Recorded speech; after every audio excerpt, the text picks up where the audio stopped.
Triggers. What are triggers to you? What are they really? They're showing us where we are not okay with life changing.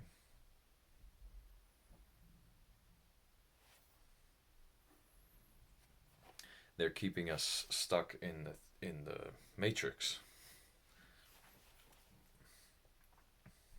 Well, constricting life is keeping us stuck.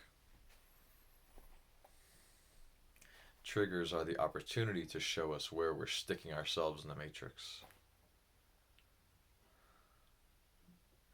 So we can look at triggers in a few different ways, but two primary ways are I just want to live my life and have what I want, and this trigger's getting in the way. The other way is I want to see what's true. I want to be more free.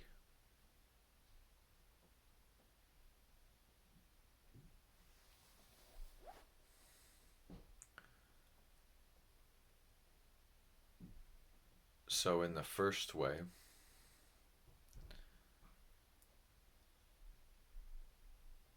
where we just want to live our life with less suffering,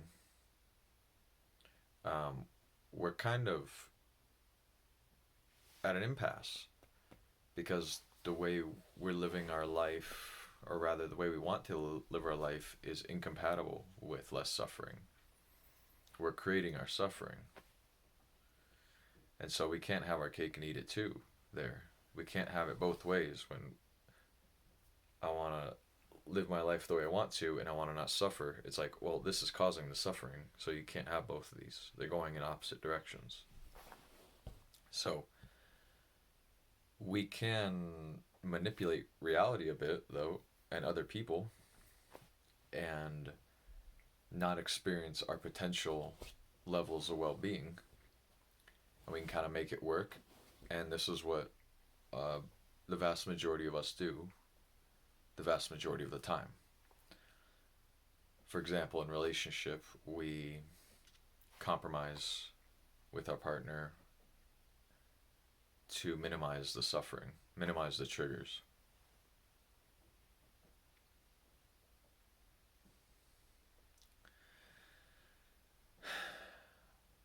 We make requests of others.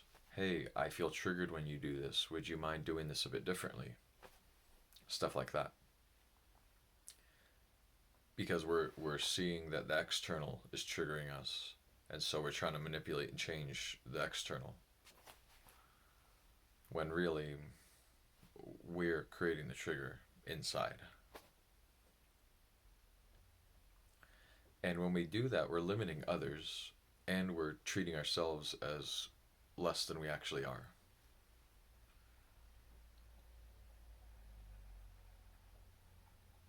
So we have a cap in our experience of life on how much joy, love, beauty, easefulness, freedom we can experience.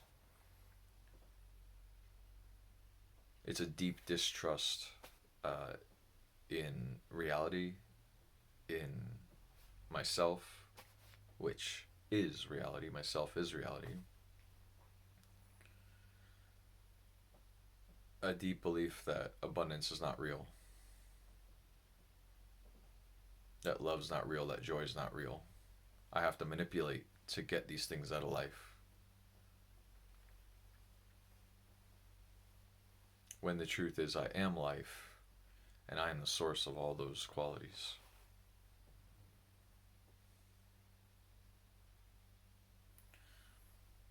So, the alternate way to experience triggers is as an opportunity, and not in a trite way, not in a cliche way, like an actual opportunity, a literal doorway. Triggers can be used to wake up.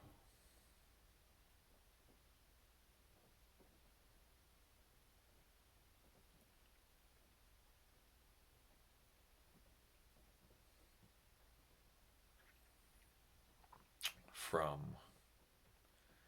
living life from inside a life story, a me story, a story of limitation.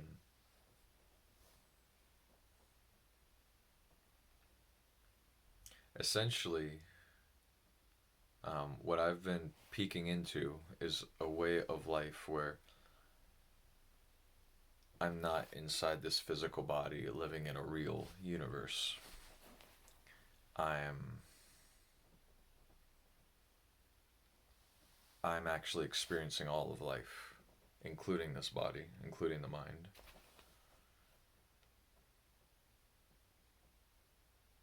And the personality, who I am, my life story is just a series of thoughts that are happening. And I don't actually have an identity, or rather, I am not actually an identity. I just am. And there's no explanation of what I could be. So I've been peeking into that way of being recently.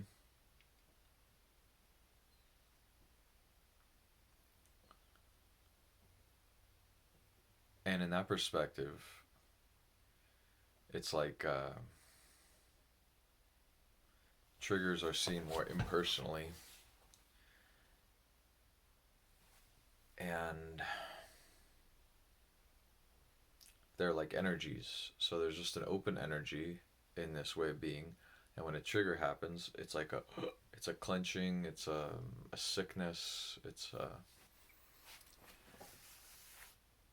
sensation, emotion, thought complex.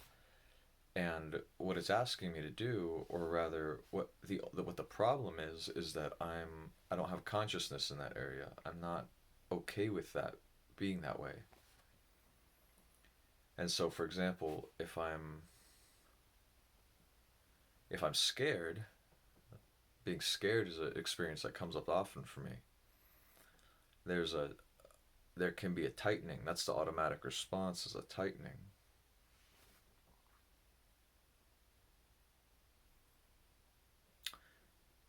To keep me safe. And that's actually true. Like, that seems true if we're identified with the physical world and inside my own personality life story. It makes sense. But from the deeper identity, that trigger is an incompatible energy field. And so I'm opening to that. I'm accepting that too. Triggers show me where I'm not willing to experience life a certain way. And that's a problem, so to speak.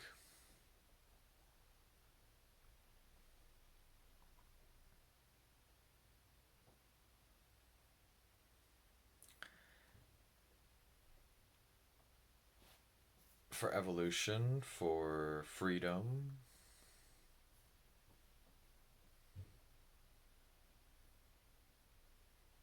it's necessary to be willing to experience anything. If I'm not willing to experience certain experiences, those those hypothetical experiences, are holding my life force hostage, or it's imprisoned in my body and in my mind, my energy field. I'm essentially clenching, hoping the day doesn't come where I'll have to experience that, or that experience will come knocking on my door. I'm living in fear all the time because I'm not willing to accept that reality. But the truth is, I'm not in control of what happens. And so there's all these scenarios that I'm not okay with, that I'm fucking terrified that in the very next moment that'll be here, in the very next moment that'll be here, because I'm not in control of this. What a way to live life. But that's how we all live. We're just hoping the bad thing doesn't happen. And of course, for most of us, this is subconscious. And this is also a poetic description. It might be, it might show up in some different emotion than fear, but for all of us, it's just as damaging. So triggers are gifts because they're opportunities to get our life force back.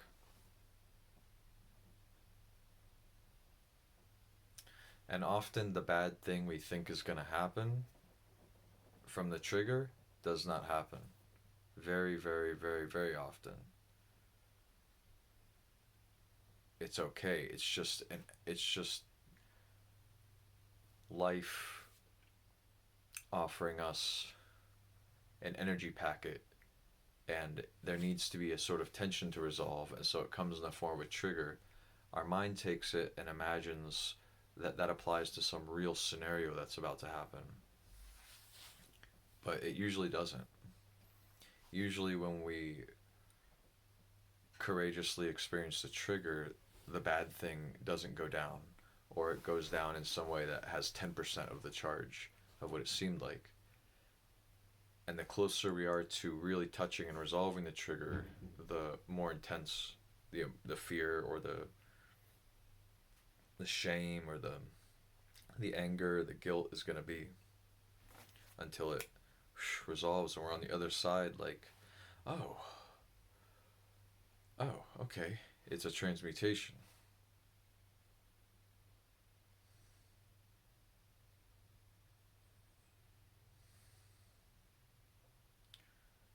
My work is to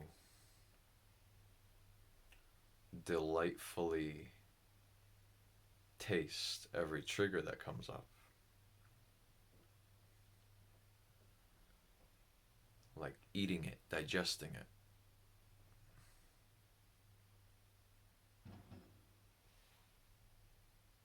Once I understand the nature and the energetics of triggers, this becomes much more my default way of approaching triggers. Of course, we can still forget. We will. And some triggers will we will have really fused them with a false perspective of reality, in which case we'll find, oh yeah, I'm really not willing to let the consequence of this.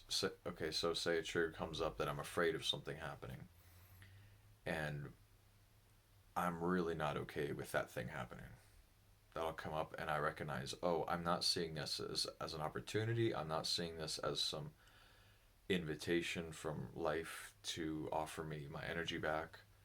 I'm seeing it as a thing that I'm not really don't want to happen is potentially about to happen. And so the reaction there would be to clench down, for example. That's a common one to fear. And try to not let that thing happen. We could examine how effective that really is. I think it might be really not very effective, but it gives our mind an illusion of control, of safety, to clench down. But ultimately, this is about energy transmutation. It's not about the thing happening. It's going to be okay if life goes in different directions, as long as we're digesting our triggers around it.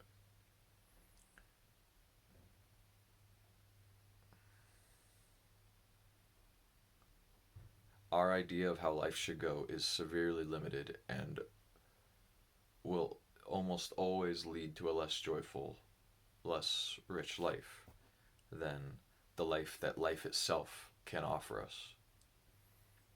Our job is to either just trust life and digest triggers that way, or understand the energetics of these triggers and take it one trigger at a time.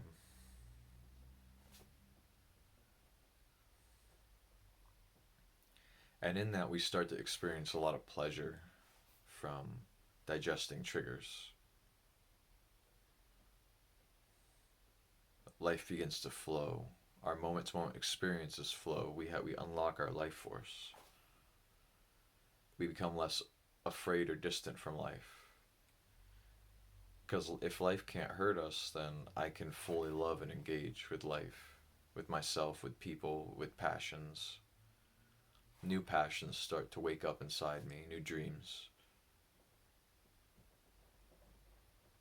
new patience, love, wisdom, all from transforming my relationship to triggers. And it starts to wake me up to my deeper identity, which is the awareness that all of reality is appearing to, all of my senses are appearing to. Physical reality starts to seem like less of a real world and more like something that's appearing in my consciousness. And when I say my consciousness, this is unexplainable, just awareness itself. People put labels on it like soul or God. I don't care to. That's just more thoughts. Changing our relationship with triggers assists our personality in sort of getting more jello-y, and we realize that we've been experiencing all this all along from a bigger place, and there was just a mistake in identifying with thoughts and physicality.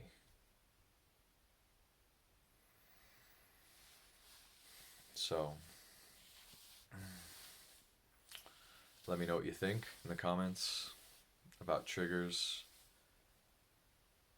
how your relationship with triggers has changed maybe over your life, over your spiritual journey, and I'll see you next time.